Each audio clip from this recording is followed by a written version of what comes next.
Bismillahirrahmanirrahim. Alhamdulillahirabbil alamin wa bihi nasta'in ala umuri dunya waddin wassalatu wassalamu ala sayyidil mursalin sayyidina Muhammadin wa ala alihi wa sahbihi ajma'in. Rabbi shrah li sadri wa yassir li amri wa hlul 'uqdatam min lisani yafqahu qawli.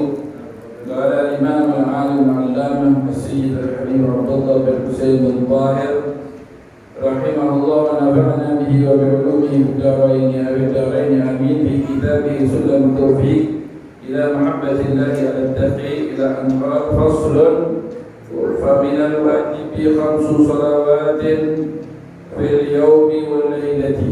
Halaman 16 ya.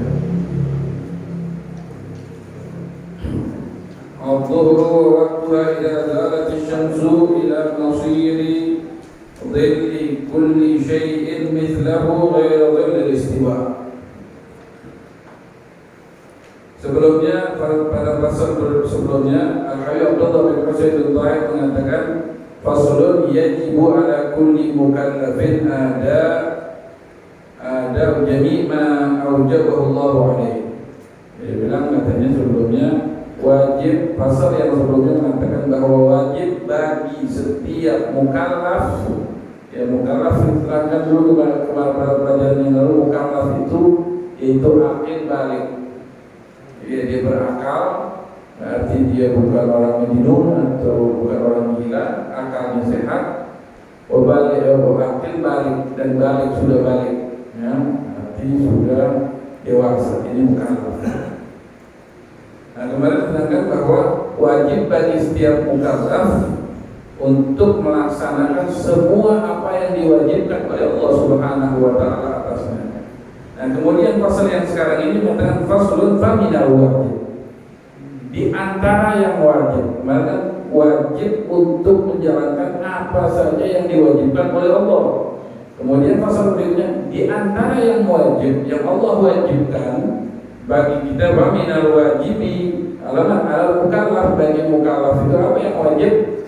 Khamsu shalawatin fil yawmi wal lailati, yaitu sholat 5 waktu. Sholat 5 waktu, 5 sholat dan di dalam sehari semalam. Ya, ini yang wajib 5 sholat.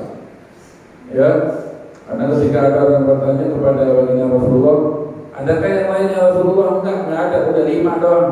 Ya, kecuali kalau mau yang sunnah kerjain yang sunnah, boleh. Yang wajib hanya 5 waktu aja. Dan ini juga 5 waktu yang alhamdulillah itu udah dapat diskonan yang sangat banyak, ya. Waktu Isra Mi'raj, karena pertama kalinya diwajibkan berapa? 50 waktu. Ya. Nabi segera menghadap dari Allah mewajibkan 50 waktu, turun ke langit ke-7 ketemu Nabi Ibrahim, ke langit ke-6 ketemu Nabi Musa, ditanya sama Nabi Musa, wahai Muhammad, apa yang telah diwajibkan Tuhan kepada? Ada 50 waktu. Kata Nabi Musa, umatmu gak bakal sanggup, umatmu gak bakal bisa, karena aku ini udah lama mau ini ngadepin Bani Israel lagi, susah banget. Apalagi umatku yang paling lemah. Umat dulu Nabi Musa itu dia ngomong badannya, itu susah banget, kita minta keringanan. Akhirnya Rasulullah balik menghadap kepada Allah, minta keringanan, diringankan 10, diringan sampai akhirnya menjadi 5 waktu. Waktu dari 50, 45, 40, kemudian ada sampai 35, sampai 5 itu turun di diskon sampai dikurangkan sampai 5. Turunkan setiap hari, turun ke Nabi Musa lapor, minta kurangin lagi kepada Allah sampai 5. Sampai 5 kata Nabi Musa bilang, balik lagi minta keringanan lagi. Kata Rasulullah SAW, udah malu anda minta kepada Allah. Saya pulang balik udah minta diskon dulu, minta kurang dulu, udah 5 aja. Malu Akhirnya ada seruan, kata seruan dari Allah Subhanahu Wa Taala, aku telah wajibkan 5 waktu, akan tetapi pahalanya sama seperti 50 waktu. Oh, enak banget pekerjaannya. Umat Nabi Muhammad ini amalan sedikit, tapi pahala luar biasa. Ya. Tapi begitunya ini masih banyak yang malas, masih banyak yang tidak sholat. Padahal sholat itu nanti amalan yang pertama dihisab oleh Allah, ditimbang. Intinya semua amal ibadah semua umat manusia kan ditimbang. Pertama sholatnya dulu, sholatnya cakep, udah yang lain gampangin gitu. Udah nggak usah, yang penting sholatnya. Tapi kalau udah sholatnya bolong-bolong, kadang sholat, kadang enggak, ya lagi senang enggak sholat, lagi susah rajin sholat. Ada yang begitu tuh, kalau udah senang enggak ada lupa kamu sholat. Ya. Tapi kalau udah susah, oh masya Allah rajin. Nah, ini orang kayak gini mau disusahin mulu kali. Akhirnya apa? Nah ini orang-orang yang begitu, kadang musiman sholatnya, kadang cuma maghrib doang sholatnya, ada juga yang Jumat doang sholatnya. Ada yang mingguan, ada yang bulanan, ada yang tahunan. Ya, cuma sholat doang, itu juga Idul Fitri doang, Idul Adha kagak udah. Puasanya apalagi nggak tahu puasa. Depan orang mungkin puasanya, kami nggak tahu di rumah dia makan kali. Ya. Aku lihat, tapi itu orang yang sholat jarang-jarang, kadang-kadang musiman, ini dihisab sama Allah. Sholatnya bagus, tersulit urusan yang lainnya. Karena udah nggak bagus sholatnya. Tapi kalau udah sholatnya cakep, udah gampang ini urusan yang lain. Yang penting sholatnya. Rasulullah awal ma yuhasabu bihi al-'abdu was-shalah. Pertama kali yang dihisab dulu sholatnya. Bulan bin bulan satu persatu nanti kita dipanggil. Ayo hisab sholatnya dulu. Kalau sholatnya cakep, gampang ini yang lainnya. Nggak pakai dipersulit. Kalau Rasul sholat kadang-kadang, wah itu mendetail semua pertanyaannya, puasanya bagaimana, zakatnya bagaimana, sedekah, semuanya dipersulit. Makanya perlu kita benar-benar jaga sholat 5 waktu. Inna sholata tanha 'anil fahsya'i. Sholat itu dijaga, urusan Allah gampangnya mudah. Dijaga sama Allah. Sholat akan dapat mencegah dari perbuatan keji dan munkar. Kalau masih berbuat keji munkar, ya sholatnya benar, jagain sholat. Kalau orang sudah menjaga sholatnya, maka dia akan dijaga oleh Allah Subhanahu wa Ta'ala. Ya, ada waktunya 5 waktu. Ya, sehari semalam cuma 5 waktu, dia nggak lebih. Dikit doang. Sholatnya juga paling berapa menit? Ya, 5 menit. Banyak 10 menit sudah. Kayaknya lama itu. Orang yang baca banyak banget. Baru bacanya ambil gitar lagi. Ala kuliah. Waktu sedikit kadang-kadang memang kalau untuk ibadah lama banget pernahnya. Imam baca panjangan dikit aja udah dulu dalam hati. Panjangan surat yang baca. Dan kadang-kadang dia rela berdiri panjang, berdiri lama-lama berjam-jam nggak merasa capek. Lihat aja kadang-kadang ada orang antri, misalnya ada orang yang lagi viral ini. Oh, jajanan yang lagi viral, antri panjang banget, udah panjang berjam-jam. Ya.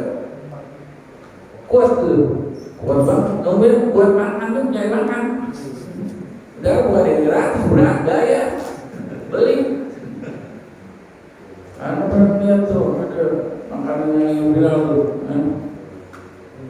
Itu mati, karena dia tempat itu tidak pernah kosong. Yang mati bukan di dalam itu, hampir keluar, hampir di jalan. Oh, rela untuk hanya tujuan makan itu berdiri pada panasan. Coba kalau itu orang-orang yang pada baris begitu, pada ngantri suruh sholat, diri 5 menit aja. Perasaan dia ya, memang begitu. Kata Allah, minha lakabiratun lillahi khashiin. Berat itu ada bagi orang-orang yang khusyuk. Ya, rela untuk berdiri apa buat nonton, berdiri berapa lama, tapi kalau untuk sholat sebentar aja kerasa berat banget. Ala kulli hal, mudah-mudahan kita digampangkan oleh Allah untuk melaksanakan sholat, yang bosan kita, nggak merasakan lelah. tapi kita insya Allah kita akan mendapatkan ampun dari Allah. Nah ini kemudian 5 waktunya apa aja? Yang pertama al-dhuhr, ya, dhuhr. Kalau dhuhr, nah ini juga dikatakan sumi al-dhuhr li'annahu awwal salatin dhahar al-islam. Sebutkan kalau dhuhr, dhuhr itu nampak artinya, karena dia sholat pertama kali yang nampak dalam Islam. Ya, dhuhr. Tapi sholat dhuhr. Nah ketika Rasulullah Isra Mi'raj pulang pagi, tapi baru melaksanakan sholat zuhur, ya, namanya awal sholat. Kemudian waktu zuhur itu kapan?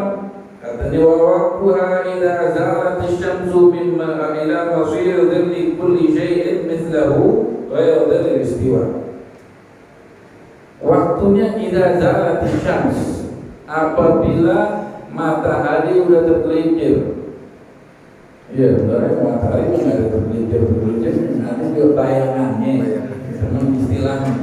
Idza zalatis syams, matahari sudah tergelincir, bayangan matahari sudah.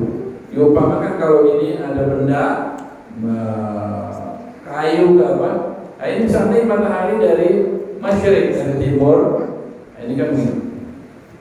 Kalau sampai di tengah, ketika nggak ada bayangan, ini namanya istiwa. Ya, istiwa itu ketika matahari benar-benar berada di atas kayu ataupun alat itu lah, sehingga nggak ada bayangan, rata istiwa. Ya. Makanya ada kalau di Kalimantan Barat masuk khotul istiwa, katul istiwa. Ya. Katulistiwa itu bahasa Arab, dari makanya tulisannya KH. Khotul istiwa. Khot itu dalam bahasa Arab artinya garis, istiwa itu ya istiwa. Jadi bilang katulistiwa dari bahasa Arab khotul istiwa. Nah ini di Kalimantan Barat yang termasuk di Pontianak itu kalau lewatin ada satu waktu yang benar-benar nggak ada bayangan satu benda. Atau benar-benar matahari itu di tengah poros. Nah ini matahari dari timur terus sampai di tengah, nggak ada bayangan nih. Begitu melenceng sedikit ke arah barat, timbul bayangan sedikit. Ya, ketika timbul bayangan itu masuk waktu zuhur. Ya, kalau sudah bayangan, kalau dari arah timur kan mata dari timur terbit, kan bayang ini misalnya batang kayu, ya. Bayangannya kan kalau dari timur berarti bayangannya ada di barat. Ketika terus sampai di tengah nggak ada bayangannya. Begitu miring ke arah barat, timbul bayangannya, bayangan ke timur. Ya. Nah kalau sudah timbul bayangan ke timur berarti sudah masuk waktu zuhur. Itu namanya idza zalatis syams, matahari sudah menggelincir ke arah barat dan timbul bayangan. Ya, itu begitu kelihatan matahari udah ke arah barat, bayangan udah timbul ke arah timur, berarti itu sudah masuk waktu zuhur. Udah boleh sholat tuh? Hah? Udah boleh. Wah masjid belum ada. Ada itu tanda masuk tanda doang, tapi bukan berarti masuk waktu dengan adzan, enggak. Karena nanti kalau masjid musola enggak ada adzan, ada adzannya, ada ngaji boleh sholat kan? Agak itu adzan itu sebagai tanda masuknya waktu pemberitahuan. Jangan kalau udah enggak ada adzan berarti enggak ada sholat, tetap.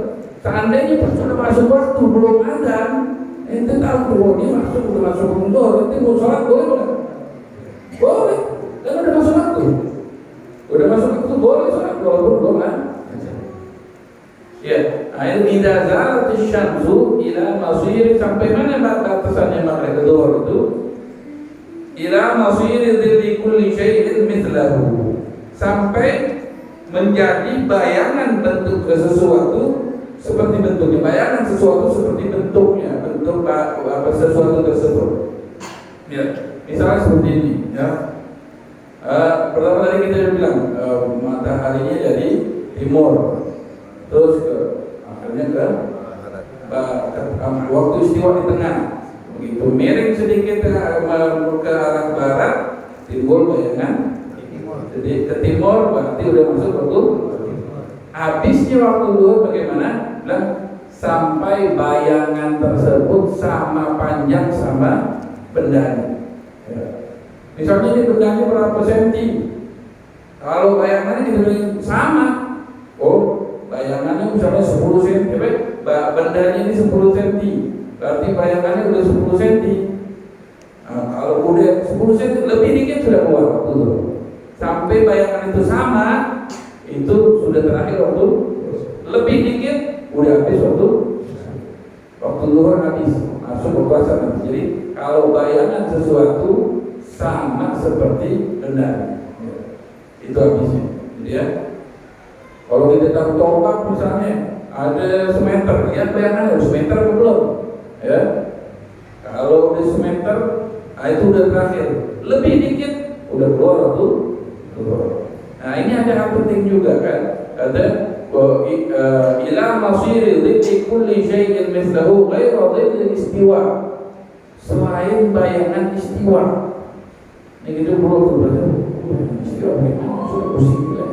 Ada sebagian daerah waktu istiwanya, tadi kan kita bilang waktu istiwa itu yang nggak ada bayangan, ya. Ketika matahari benar-benar di atas kepala, ya benar-benar nggak ada bayangan.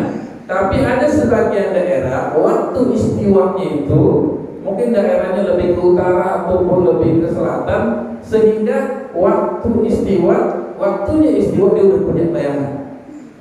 Ya, sebenarnya istiwa itu nggak ada, karena mungkin arahnya agak jauh, mungkin lebih ke selatan ataupun ke utara, sehingga ketika istiwa ada bayangan. Seandainya jadi bagaimana caranya? Bayangan yang ada waktu istiwa ini dari itu, mungkin udah keluar ke baratnya, ke arah barat, bayangan udah ke arah timur. Nah, tapi kalau ketika matahari waktu istiwa, tapi dia udah punya bayangan ini dari itu. Misalnya ini 10 cm, ya, waktu istiwanya itu ada timbul bayangan 1 cm. Ya, berarti 1 cm ini nggak hitung. Lebih dari 1 cm baru masuk waktu zuhur. Ya, karena tadi ini bayangannya 1 cm bayangan istiwa. Kemudian waktu habisnya begitu juga. Dihitung ini 10 cm, berarti kalau lebih dari 10 cm enggak. Lihat dulu tadi waktu istiwa ada bayangan apa enggak? Iya, ada bayangan 1 cm. Berarti waktu habisnya waktu zuhur 10 cm tambah 1 cm berarti 11 cm. Ya, kalau udah 11 cm lebih dikit baru keluar waktu zuhur. Makanya dibilang habisnya waktu zuhur, tadi kan zuhur waktunya setelah tergelincirnya matahari, ya, setelah istiwa. Habisnya ketika bayangan sudah seperti bendanya, ya. Habis terakhir, waktu terakhir lebih dikit udah keluar waktu zuhur. Nah ini kecuali kalau waktu istiwanya ada bayangan, berarti lebih dikit dari bayangan benda tersebut dengan bayangan ketika ada waktu istiwa. Paham gak kira-kira? Mengenai orang biar lebih jelas. Istiwa itu biasanya ketika matahari benar-benar berada di porosnya, di atas kepala, yang biasanya kagak ada bayangan. Kalau udah di atas kepala itu nggak ada bayangan, itu namanya istiwa. Cuma istiwa itu juga sebenarnya waktunya singkat banget, karena matahari kan jalan terus, ya, antara enam dan tak itu ada detik timbul pada itu. Alat melihat istiwa udah bergelincir sedikit sudah masuk untuk. Nah istiwa ini kadang-kadang ada sebagian daerah, bagian tempat waktu istiwa ini punya bayangan. Waktu istiwanya ada bayangan. Nah bayangan yang ini nggak dihitung ketika habisnya waktu harus ditambahin daripada bendanya. Karena ini 10 cm. Oh, waktu istiwanya ada lebih 1 cm, tambahin 1 cm jadi 11 cm. Baik. Nah ini kita bisa lihat kalau makanya duha udah habis, duha masih ada bukan? Ente tancapin aja nih pulpen misalnya, tancapin pulpen. Bagaimana berlebih? Nah kalau udah lebih kan udah habis duha, ya lebih panjang daripada pulpen kan, batang kayu lah, apalah. Nah ini kita perlu tahu untuk seperti ini. Yang khawatir kita lagi ke gunung kemana, nggak ada handphone, jam ngaji, paling kita tahu oh ini udah masuk waktu, ini udah keluar waktu. Kemudian itu waktu pertama waktu zuhur, kemudian waktu asar, wal asru, al-zuhur wal asru wa waktuha min ba'di waktu zuhri ila maghrib syams, ila maghrib syams. Waktu asar sampai dari kapan? Waktunya setelah habis waktu zuhur. Waktu zuhur tadi apa? Setelah bayangan benda sama panjangnya dengan benda tersebut. Kecuali kalau istiwanya ada bayangan. Nah itu berarti sudah masuk waktu asar. Kalau udah lewat daripada itu masuk waktu. Sampai kapan waktu masuk keluar habisnya waktu asar? Sampai maghrib syams, sampai terbenamnya matahari. Ya, sunset,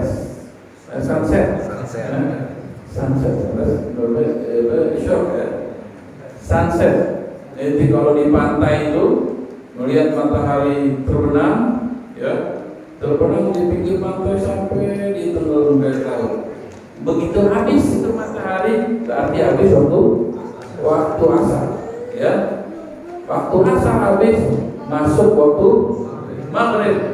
Ya pokoknya waktu asar sampai matahari benar-benar tenggelam, ya, udah terbenam, ya, tenggelam.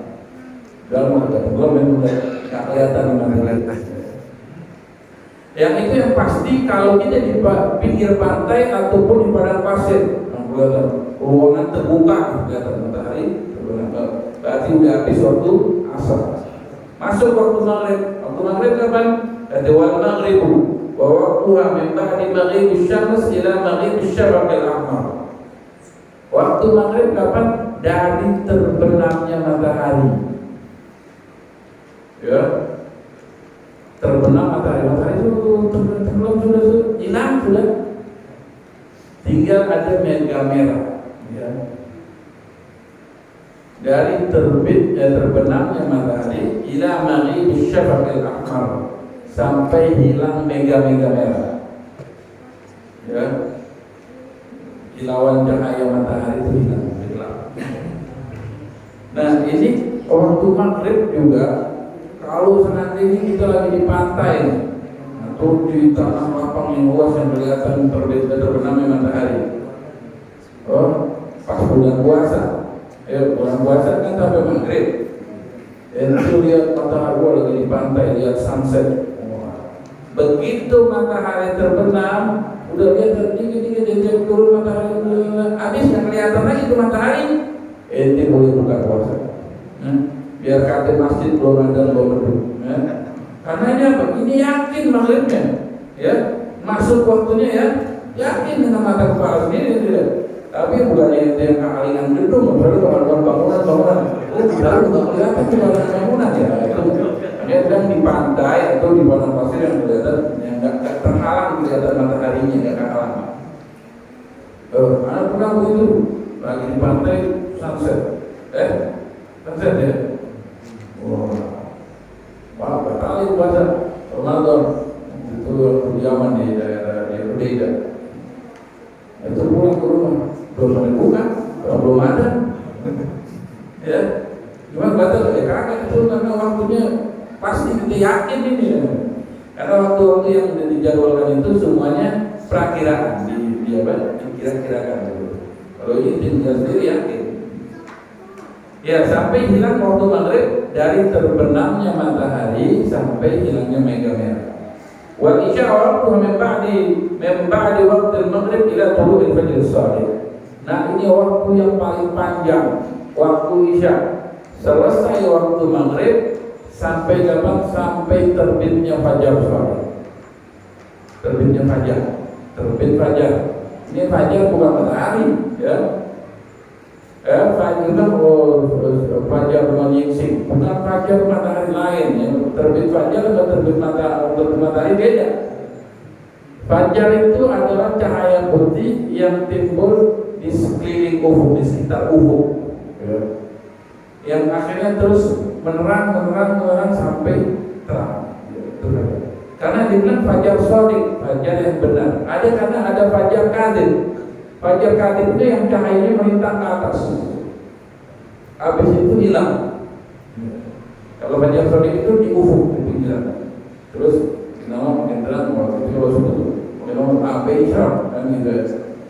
Nah ini waktunya Isya dari setelah selesai waktu maghrib sampai terbitnya fajar shadiq ya. Nah kemudian masuk waktu subuh, waktu subuh wal isya yatulul syams wasubuh wa waqtu min ba'di isya ila tulu'i syams. Waktu subuh kapan?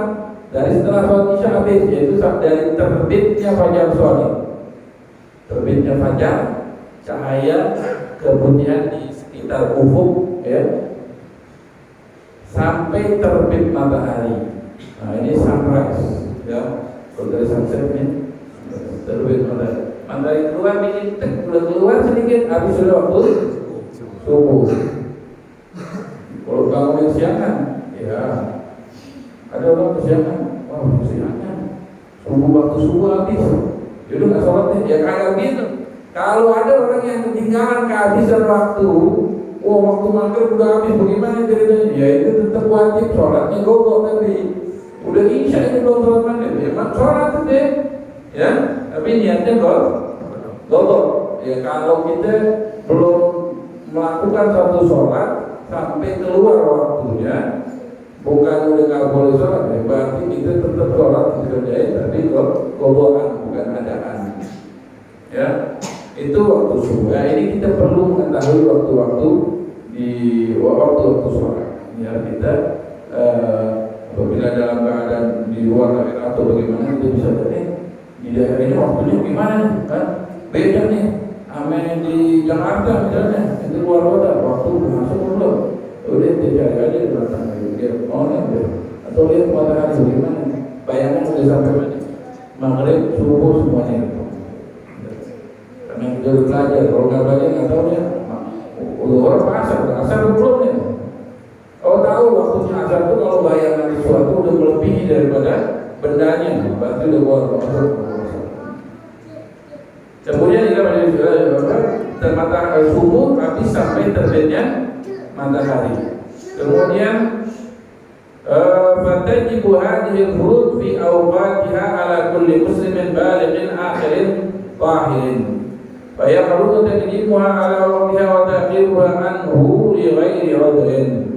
Maka dikatakan fatajibu hadhihi al-furud, maka menjadi wajib yang ini 5 yang fardu ini fi awqatiha pada waktunya, wajibnya pada setiap waktunya. Ya. Ala kulli muslimin, atau setiap muslim balighin balik, aqilin berakal, udah dewasa, udah gede ya. Anak kalau udah balik berarti bukan anak-anak lagi, udah gede, udah dewasa. Kita ingat itu anak yang udah biasanya tamat SD 12 tahun ke atas ya, biasanya rata-rata udah balik tuh. Bilangin, kita ingetin dia bukan anak kecil lagi. Nah, udah dewasa, udah gede ya, yang pahala dan ditanggung sendiri, diterima sendiri, dosa juga udah ditanggung. Ini harus dilaksanakan. Ingatin kita anak-anak ini, jangan anak muda 15 tahun, 17 tahun dianggap anak kecil. Dari kecil kita ingat, kamu sudah dewasa, kamu sudah besar, kamu harus melaksanakan, kamu harus tahu apa yang Allah wajibkan padamu. Nah ini juga maka wajib, ini fardu pada waktunya kerjain, pada waktunya. Atas siapa? Kullu muslimin, bagi setiap orang muslim, balighin yang sudah balik, aqilin yang berakal. Ya, nggak ada akalnya, oh makruh, majnun, orang stres, orang gila, surat, ya nggak usah. Ya orang yang orang gila itu nggak wajib baginya apa-apa. Jadi kalau orang pengen bebas hukum, ya jadi orang gila aja. nggak perlu sholat, nggak perlu puasa, nggak ada hubungannya. Rupiah orang sudah nggak dicatat apa-apa. Kalau orang sehat, punya akal, punya otak, tapi nggak mau mewajibkan ya. Hukumannya nanti Allah Subhanahu Wa Taala hukum. Karena ini ada kewajiban bagi Muslim, balik, akil, tahir, yang suci. Karena nanti kalau dalam keadaan kayak wanita perempuan yang sedang haid, ya nggak boleh sholat, ya. Kalau perempuan yang haid, ya, atau laki-laki dalam keadaan junub, ya nggak boleh sholat, ya mandi dulu harus. Wanita kalau tunggu sampai selesai haidnya atau nifasnya, ya. Kemudian, ya, faya harus taqdimuha ala waqtiha. Haram melakukan sholat sebelum waktunya. Jam 11 anak sholat dulu lah, nanti kayaknya anak macam nih takut ketiduran nanti sholat sekarang aja, boleh enggak? Kagak boleh, belum waktunya dia mau kerjain, kagak boleh, ya. Makanya bilang payah kalau ngucap di muha haram ngerjain belum waktunya, ya. Nanti lain lagi kalau masalahnya dalam safar, ya. Kalau misalnya jamak takdim itu lain lagi urusan. Ini kalau nggak ada niat jamak atau mau sholat sekarang kan zuhur jam 12, subuh jam 3 mau sholat. Nah ini mau ngantuk-ngantuk, kalau kita bagus mau tidurnya sholat dulu nih, boleh enggak? Kagak boleh. Nggak mau seenaknya aja mau sholatnya nggak bisa, ikutin aturan semuanya. Wa ta'khiruha anhu, dan juga menunda-nunda juga nggak boleh. Makanya dia bilang Allah mengatakan fawailul lil musallin alladzina hum an salatihim sahun. Celaka bagi orang yang dalam melaksanakan sholatnya lalai, yaitu menunda-nunda sampai keluar waktu. Lighairi udhrin, tanpa udzur. Ya, kalau ada udzur, apa udzur? Misalnya udzurnya jamak, takdim atau mutakhir, musafir, atau marid atau yang lain, ada udzurnya. Wa in taraka mani'un ka haidin ba'da ma madha min waqtiha ma yasawha wa turuha li nahwi salisin lazimahu qadha. Nah, ini ada pembahasan baru, bahasan lain yang perlu waktu yang insyaallah kita akan bahas pada pertemuan yang akan datang, ya. Yang penting ini kita tahu dulu waktu sholat itu sudah belajar, sudah ngerti waktu zuhur kapan, waktu asar, waktu maghrib, waktu isya, waktu subuh. Nanti insyaallah ada beliau lain dan nggak boleh haram untuk tak mendahulukan sholat sebelum waktunya atau menunda sampai sesudah waktunya tanpa udzur, hukumnya haram. Nah, ini ada hal-hal pembahasan yang insyaallah akan kita pelajari pada pelajaran yang akan datang. Mudah-mudahan Allah Subhanahu Wa Taala panjangkan umur kita, sehatkan badan kita. Allah berikan taufik dan hidayah kepada kita. Allah berikan kepada kita ilmu yang manfaat dunia dan akhirat. Amin ya rabbal alamin. Wassallallahu ala sayyidina Muhammad an nabiyil ummi wa ala alihi wasallam. Walhamdulillahi rabbil alamin.